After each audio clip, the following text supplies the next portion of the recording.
Thank you, Mr. Chairman. It's great to be here in Ohio. I am from Dearborn, Michigan, and 364 days a year, we're all close friends, and the Saturday after Thanksgiving, whichever city I'm in, we fight hard. And I see people in this room from Michigan who have been talking to me for a long time. I also, because nobody else did it, maybe it's a girl thing, the bill that Mr. Neal has sponsored, which is in the House and Senator Brown has in the Senate, is known as the Butch-Lewis bill, and I see Rita, his wonderful spouse, who's become a good friend in the audience, and it's good to see you. You both have worked hard, and he's sitting next to the eyes and ears of the senator from Michigan. I've sort of been a spouse, and I'm a member, and I know how lucky you are, everybody at this table, to have spouses that are in the community and listening and understanding, so it's good to see you. But I did 10 town halls last week, and I know Dennis is in the audience, and I heard very tragic stories. I mean, it was really upsetting. I had one man, I had two Teamsters who came, and I think one of them came with the other because he was suicidal at this point. He didn't know what to do. I was with two of my local union presidents at a meeting that had been organized, and a man came up to me and said, "My wife is dying. What do I tell her?" And Greg Nowak, who was the president there, was with me, and I said, "Do you have insurance?" And he said he did, and I said, "Then take care of her and let us fight for you. You need to be with her right now." And another family came up with 8 kids, or 8 people. It wasn't 8 people. It was several generations in the home, mother, opioid addict, but didn't know how they were going to feed people.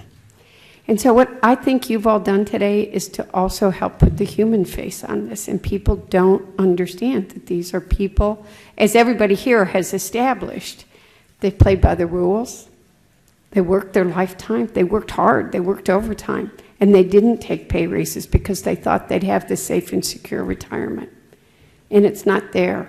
So I'm going to ask all 6 of you one question, and then I really want to also talk about the economic impact in the communities. But would all of you quickly maybe comment about what's the impact of the stress and the uncertainty of not knowing what your future benefit level is going to be and how it's impacting your everyday life for your business? Why don't we start at this end, Mike? Well, as far as my future goes, and I think I speak for many, we want to do things. We want to put money back in the economy. We would like to. That is what fuels the economy. But we don't know what to do. We don't know whether to spend our money, save our money, where we go. We don't know if we're going to have food next month or if we can eat all we have right now. And it's devastating. It's, in my case, I'm a single person. I don't have a supplemental income coming from a spouse that still works or is going to be retired. So I have to be very, very careful with what I do. The widows and widowers have the same issue. They get very little of what their husbands or wives contributed to the pension fund or what their pension was, and it's just totally stressful. It's taking a toll. Personal tolls. A personal toll. Healthcare tolls. I have a passion to fight this. I care about the employers, the active workers, and retirees. I have a passion. I know, Mike. And I just want to come hug all of you. I do know. I can't tell you how many stories I've listened to and how many times I've sat down and cried because it's so overwhelming. Why are we going through this? Sometimes we look at the food chain, we always start at the top. Let's look at the bottom of the food chain. That's why we're here today.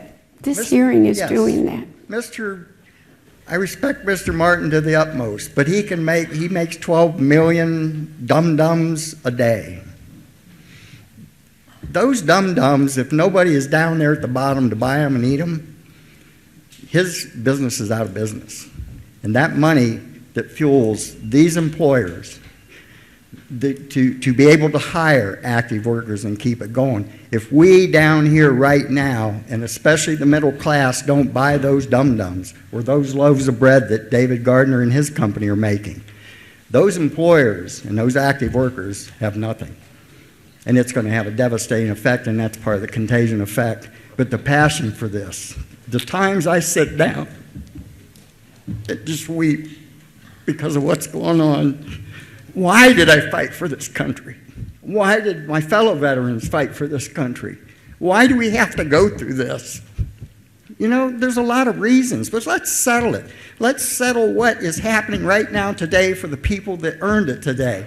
But I also agree we have to look into the future for the baby born today and for the active worker that just started their jobs today. You have to come up with something. You have to help those people. 401ks, listen to the Ways and Means Committee of September 14. Pat T. Berry was the subcommittee chairman, and everybody on that committee agreed after that hearing that 401ks are not the answer.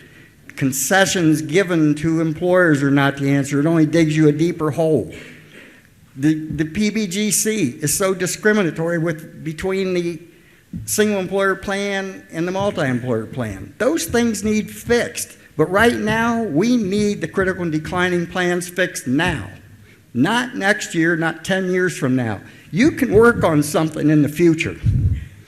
But don't put us through this stress. This is the last years of our lives. My grandkids, when I started this, some of them were just born. They're 5 and 6 years old now. I haven't seen them nowhere near the amount of time that I would like to spend with them and see them. And kids need their grandparents today. They need their grandparents to guide them in what used to be and how it used to be. Thanks. We have to fix this. Thank you. It's important what you're saying. Let's go down the row, Mr. Son, and then because I'm only going to get one question because this is so hard for all of you, maybe some of you can talk about how you're not making some investments, if that's the case, because of some of this liability. Mr. Sloan? For myself, my wife always wanted to be a stay-at-home mom. She was not a woman who wanted to go to work. She wanted to raise her kids. So I agreed, you know, that's what we're going to do. So I sacrificed my time with my children as a millwright. I've traveled in almost every state to work away from my family. But with this upcoming, you know, crisis that we're seeing, my wife's decided to go to work because, you know, now we're going to use her money to kind of put back an extra savings plan because, you know, we're uncertain. Are we going to have that pension that, you know, I was promised when I started this? And then on top of that, it adds more burden to us because now we're trying to find, you know, babysitters or somebody to watch our children. So, you know, it's a compounding effect on a personal level. Thanks. Mr. Ward? Since 1946, our government promised mine workers cradle-to-grave health care and a retirement pension when they retire. Have all of you heard that those pension amounts are not a great deal of money? So we're not talking about people that's got $3,000 or $4,000 that we're going to cut off of them. We're talking about people that's got $500 or less, which they use to pay their bills or buy medicine with.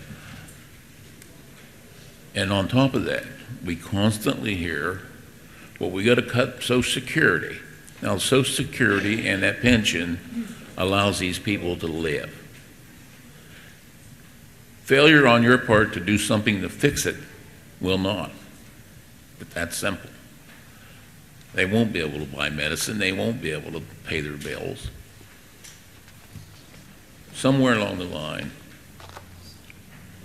and I think all of you here recognize it, there's got to be a fix for everybody here talking. There's got to be a fix for each one of us. And I think you got the ability to do that. You've proven it in the past, and I think you can do it again. Thank you. Mr. Gardner? Congresswoman, all companies with loans have covenants. When you have covenants, your capital expenditures are restricted. When we are paying $5.7 million more per year for pension benefits, we can't invest in new products, new equipment, nor ways to grow our business to employ more people. Thank you. Ms. Dell? When my husband and I had filled out our wills, I was in pretty good health. Right now, I sit here with an aneurysm, not knowing from day to day whether I'll be sitting up again. And so with that, I worry about being a burden to my children financially, because are they going to be able to take care of me? I don't want them to have to go through that. I wish I could move into a one-story house, but I don't know if I could ever do that because of the fact I don't have an idea if I would even have the income to help pay for that. I would love to travel. I put all that on hold. I even have what's in my folder here on the outside. I've wrote the word travel, and I had my ideas in there, and they're all out now because I don't want to take that money that I am getting now from working to spend it that way. I'm trying to save every penny I can to prepare myself what little I can. Medical coverage is a big worry, as it is with so many others. We just need you guys so desperately. I know. Mr. Martin? Thank you. I'd like to quote from the U.S. Chamber of Commerce report on June 13th, 2018, Businesses and Jobs at Risk. It's just one sentence. It is likely that plan insolvency will lead to employers going out of business, filing for bankruptcy, or both. It's just a matter of time. I'll tell you that if that happens, there'll be no investment. There'll be no investment in our community, which desperately needs it. And I want to talk about our employees for just 1 second. I have employees come in my office every week. They know that Roberta and I are actively involved in this effort. They're very concerned. They're very emotional. They have tears in their eyes. And I just look at them, and they think this is about retirement, and it is, but they don't understand it's about way more than that. This is about their job. This is about their wages. This is about their health care. This is about their savings, because if we're not there to provide it, all those things go away. I understand their concern about their retirement, but in a bigger picture, if the whole system goes under, so do we, and all those other things go away too. And that's catastrophic. In our small community, they can't run out and just grab a job. It's catastrophic. Thank you for working on this problem for us. Thank you, all of you. Field back. Thank you.